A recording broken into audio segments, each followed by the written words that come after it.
Le passé simple et l'imparfait sont les deux temps principaux utilisés pour un récit au passé. Ils ont deux valeurs qui sont complètement différentes, mais qui se rejoignent et qui s'opposent tout en se complétant, un peu comme le yin et le yang. Pour commencer, parlons de l'imparfait.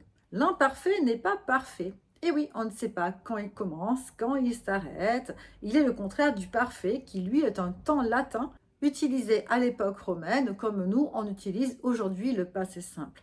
L'imparfait, donc, sert à la description, puisque une description, c'est quelque chose qui est valable longtemps, dont on ne connaît pas le commencement ni la fin. Il est également valable pour les actions qui se répètent. On appelle ça l'imparfait itératif, puisque iter veut dire le chemin en latin. On l'utilise également pour les actions simultanées. Par exemple, il se grattait la tête et se frottait le ventre. Il fait les deux actions en même temps. Et comme il est imparfait, on ne l'utilise pas pour les actions de premier plan, mais pour les actions de second plan, c'est-à-dire qu'il arrive après son comparse, le passé simple. Parlons maintenant du passé simple. Il fait tout l'inverse et il complète son acolyte, l'imparfait. Il sert donc pour les actions ponctuelles, c'est-à-dire le contraire de l'imparfait, les actions qui n'arrivent qu'une seule fois. Ponct, ça veut dire le point. C'est comme si tu mettais le point sur une action et qu'elle n'arrive qu'à ce moment-là. Comme contrairement à l'imparfait, il est parfait, ou presque, il a un début et une fin. Il est encadré par un début et se termine par une fin, ce qui correspond également à son aspect ponctuel.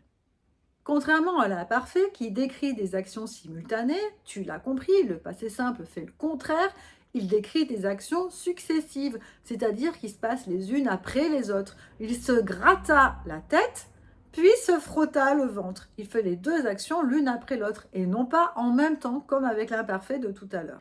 Et comme c'est un temps qui est très important, contrairement à l'imparfait, on va le mettre au premier plan. Il va donc décrire des actions qui sont importantes dans la phrase. Par exemple, elle jouait dans le jardin quand elle dut s'interrompre pour faire ses devoirs. L'action de premier plan, c'est qu'elle doit arrêter de jouer, elle doit s'interrompre pour faire ses devoirs.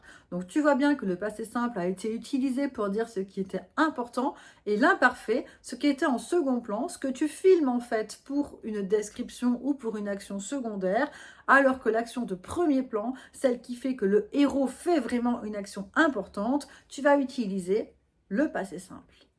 Ces deux temps sont donc très importants puisqu'ils se complètent, ils s'opposent sans vraiment être ennemis, tout simplement en travaillant ensemble pour rendre le récit plus vivant et plus compréhensible.